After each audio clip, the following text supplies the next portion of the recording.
My name is Jaron Hunt. I train out of Team Extreme currently in Brooks, Alberta, and I've been training in mixed martial arts for around 10 years. I grew up in Campbell River. Well, I was born in Campbell River, BC. Grew up in between Mackenzie, Prince George, and Quesnel, BC, and just that's where I got into martial arts initially, and then I moved to Fernie, and I just kind of lived all over BC growing up, and then eventually moved to Lethbridge for my last year of high school, and that's when I met Lee and all the guys at Canadian Martial Arts Center here.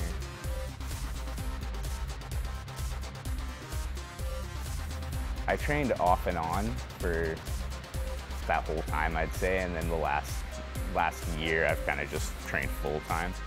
Before it was like, for like 6 months at a time I would train really seriously, and then for another 4 months at a time I would just kind of work out and think about fighting, and usually because work would stop me from doing it or something like that, you know, life just gets in the way, so yeah. Initially it was traditional martial arts, just like I started in like Kung Fu and Taekwondo. I even tried karate for a while, and my cousin Shane, who's kind of like my older brother, was a Golden Gloves boxing champion, so I started training boxing with him. And then when I was about 12, I saw Chuck Liddell versus Tito Ortiz won, and I was just like, I've kind of wanted to do it ever since, yeah. With mixed martial arts, it's like the only sport that I've ever actually enjoyed, to be honest with you. Like, I don't really like team sports so much. Never really. No, I played lacrosse briefly, but I always just wanted to fight, right? So you may as well just do that. It's just like a really honest human experience to me. Like, you can't lie in a fight. It's just whether you win or you lose, it's a completely genuine, you know, experience. I think Joe Rogan calls it like the best vehicle for human development, and that's kind of how I feel about it as well. It's like, it just helps me like become a more sound man, do you know what I mean? The effect MMA's had on me is just that I'm more confident and more genuine, generally speaking. Like, I'm not afraid to be myself as much. And I was like a really unconfident kid, so it makes a big, I don't know, big difference to me. So I train out of Team Extreme in Brooks, Alberta. It's run by Mike Parsons. He's a national wrestling guy who got into MMA a few years ago, and he's just been coaching me for probably about 8 months now. I help him out at the gym here and there, and he just lets me train there, you know, full time. And we got a couple of good kickboxers. Like, I spar with Dave Simpson. He's like a real long Thai guy from Ireland. He's good. Cade Breer, he's only like 18, he's like 250. He'll be coming up pretty quick. Yeah, that's pretty much who I mainly train with anyways, is Mike and Dave. And he's a really good coach, like much better than I was expecting him to be honest. He's just a straightforward guy, he doesn't give me any bullshit. And my wrestling's weak, my weakness is wrestling, so he's around my size, but he's a little heavier than me, so I really gotta work to get up, and it's just like a good guy to spar with often. Primarily a boxer, I would say.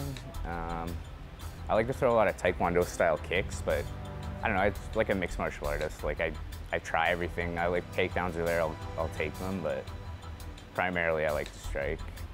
Like if I pressure a guy, a lot of people can't really, they have a hard time dealing with my pace and tempo and my ability to stand in the pocket and like trade and not get hit. And, I think I need to work on, just like I said before, my wrestling. Mostly I get a little too aggressive and I leave my hips exposed a little too often, so that's probably the big thing right now. I emulate a lot of fighters depending on the strike, really. Like, I don't want to say Conor McGregor because everyone's going to say that, but I throw a few things like him. It depends if I'm noticing volume works on a guy, I'll throw like real light hands, kind of like Nick and Nate Diaz do, but I use it to set up more like chopping low kicks and front teeps and things like that. But when it comes to setting up like power hand, I kind of move like the guys that utilize a karate stance more often. Almost like, kind of like GSP, but I don't know, it's just like a lot of fighters influence me. It's hard to say really. Right now I'm actually kind of being unofficially sponsored by this family called their name's the Klassens, Denise and Nika Klassen. They're just friends of my buddy who passed away, and I kind of inherited the house that I'm living in currently. So they just let me stay there and train full time, and without that I wouldn't be able to do this. So they don't mind it. I mean, they're kind of not really familiar with fighting, so I'm educating them on it, but they don't mind. They think they're just happy that I'm doing what I want to do. So yeah, my fighter nickname is Ethos, and someone started calling me that because I like never shut up about philosophy and stuff. Like I'm always quoting Bruce Lee or Muhammad Ali or Gandhi or Alexander the Great or people like that. Just people who really like didn't let the world dictate who they were. So once I've become a little more comfortable as a fighter, I think I'll be able to use my understanding of human psychology against other fighters for sure.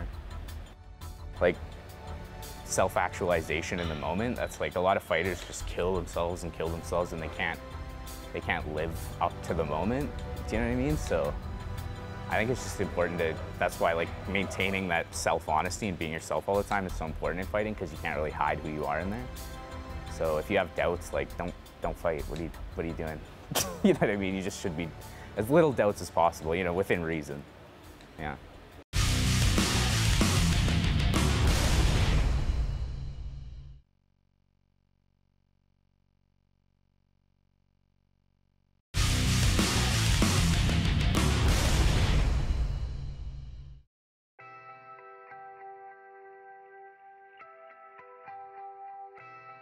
Right now I'm just training full time. I get up in the morning and focus on like more of a fitness routine, and then usually from like 6 to 9 I do kickboxing or jiu-jitsu. Fight week, I kind of just try and let my body heal and recover. But if I'm not, aside from that, I just train the same all the time, Monday to Friday, sometimes Saturday. Usually I'll take the weekends off though. Right now, I just really love picking up like a new jiu-jitsu technique, because I'm still like, I have solid jiu-jitsu, but there's a lot of holes in my jiu-jitsu. So as soon as I like find something like in a position I'm trapped in, I'm like, oh, I get all like a kid on Christmas. I'm all excited, and I try and unwrap that technique and see where I can go with it. Right now, yeah. It used to be striking, but I'm kind of falling more in love with jiu-jitsu, yeah. Just that you can always find a way. Do you know what I mean? It's like, there's always a position that you can find to turn a fight around or continue to dominate a fight. It's just like, it's more open-ended style, you know? It's like striking's more dictated by athleticism and pace and range, but jiu-jitsu is more like, if you can be the weaker, slower opponent and win, right? I mean, Hoist Gracie proved that, so I don't really have to say that, but yeah.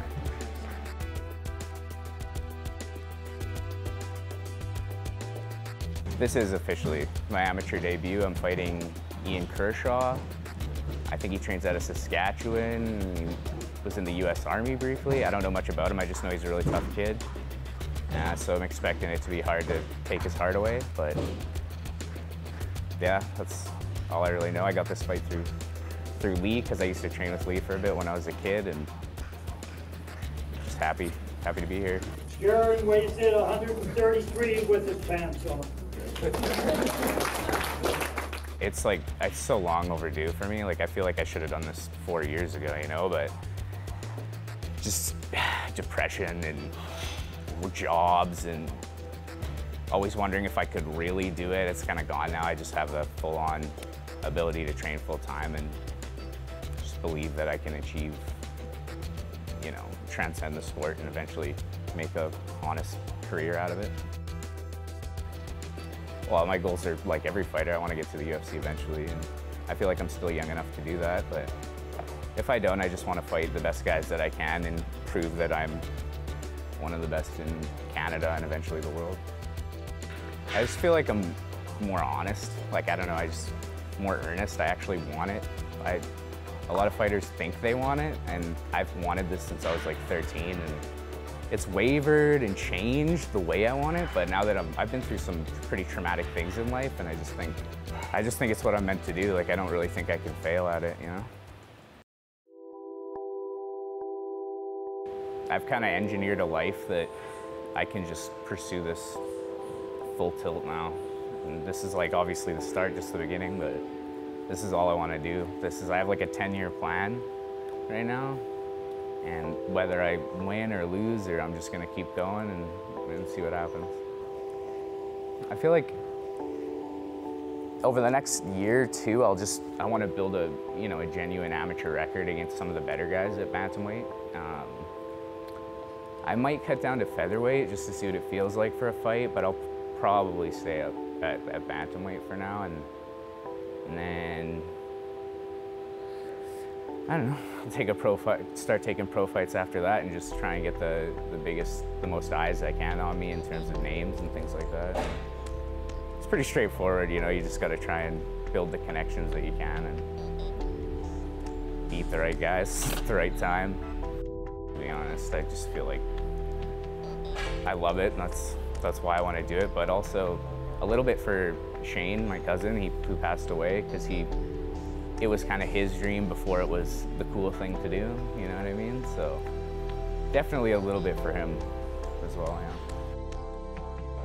Yeah, I always idolized him, so I got hit in the face once. I hit somebody else in the face and I was like, I like this, and just decided to get better at it until I could actually make a career. I think you have to be a little crazy to fight, like just a little, not much, but just a little like out of your head. Yeah. Ooh, how do I put that? Yeah, I don't know, I just a little crazy. I think anyone able-bodied can do it though. Like, it's not as, everyone wants to say it's impossible to achieve this and that, but if you have like a real genuine sense of self, it's pretty easy in my opinion. I don't think talent exists at all. I think people just use talent as an excuse for not having succeeded in fighting, because they just don't believe in themselves enough, or they're lacking in a certain area. But so just consistent work, not even necessarily hard work, smart and consistent work. Just that I never quit. I'll be happy with that, to be honest. Like, that if people like me because I actually come to fight and don't quit in there, then that's all I really want from other people. Yeah, as I move forward in my career, it doesn't really matter who I fight. It's just, I do train for styles though. Like I said, I kind of have a weakness in wrestling right now, and I really want to become a dominant wrestler before I turn pro. So that's my biggest thing, I'd say.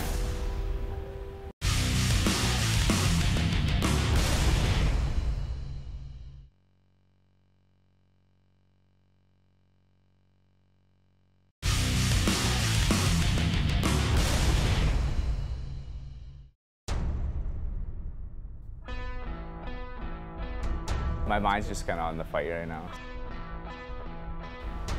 This whole week it has been. I'm just like, I have to stop myself from visualizing too much. Do you know what I mean? Because I'll be like, well, that's a pretty long combo. I don't know if he's, you know what I mean? just start making myself keep it simple. And like I said, I'm kind of naturally over-aggressive fighter, so I'm kind of just like, coach is always telling me like, just relax, like use your footwork and move.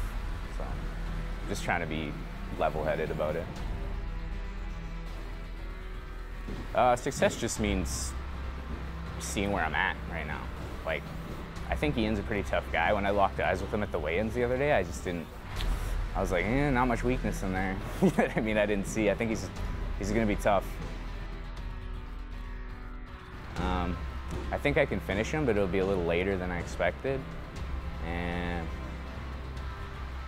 I don't know what with. I got a bunch of ideas, but I'll have to see what kind of fighter he is. He's kind of a mystery like I am at this point, so I don't know.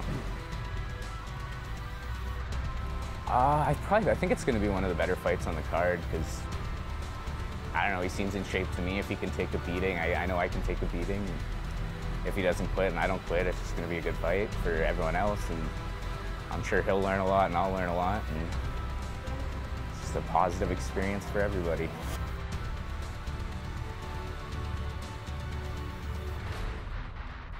Just like I said, not get over aggressive, try and control pace and tempo. I think he probably has real good sustained cardio because of his, you know, he's just a military guy, and just, I don't expect him to gas necessarily. So, and I know that if I go too hard, it only takes 20 seconds to really blow it out. And if he survives any kind of swarm, then I'll be vulnerable. So I just gotta pace myself. I'm more worried about what I'm gonna do. This fight will be an amateur bout in the 135-pound division and will be contested over three-minute rounds. Introducing first, in the blue corner, fighting out of Outlaw MMA in Saskatoon, Saskatchewan. Making his cage debut, weighing in at 131.6 pounds, Ian Kershaw.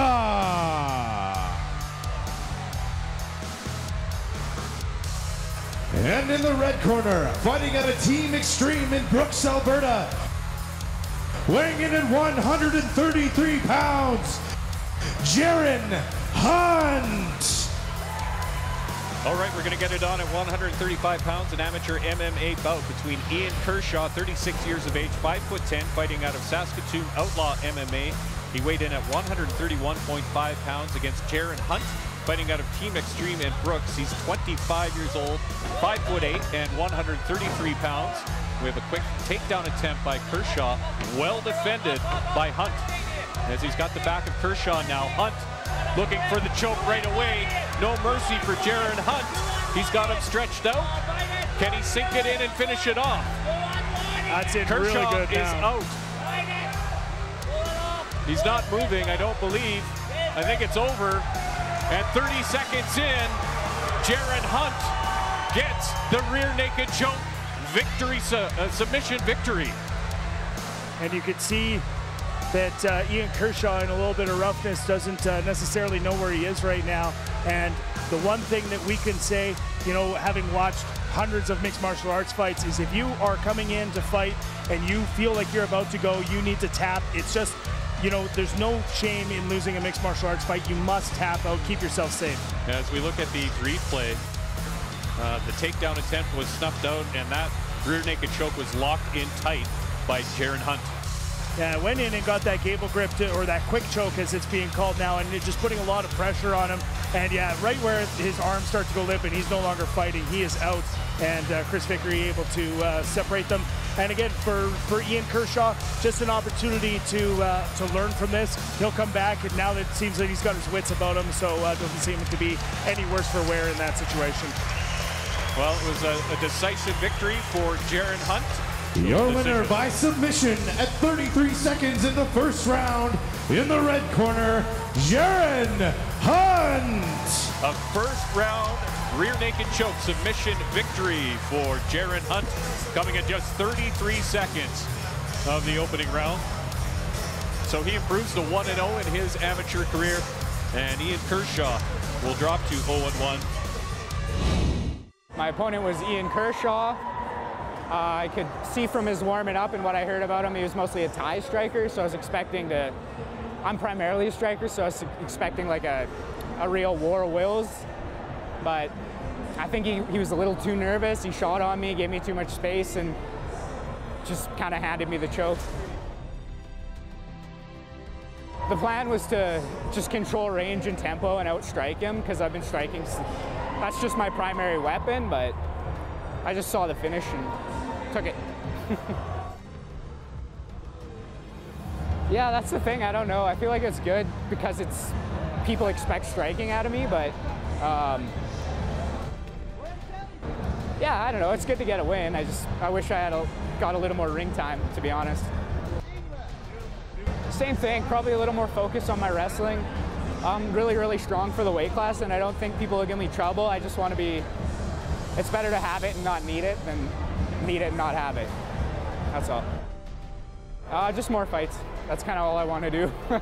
I'll book as many as I can next year and just see how the next 5 or 6 go, and that's the plan.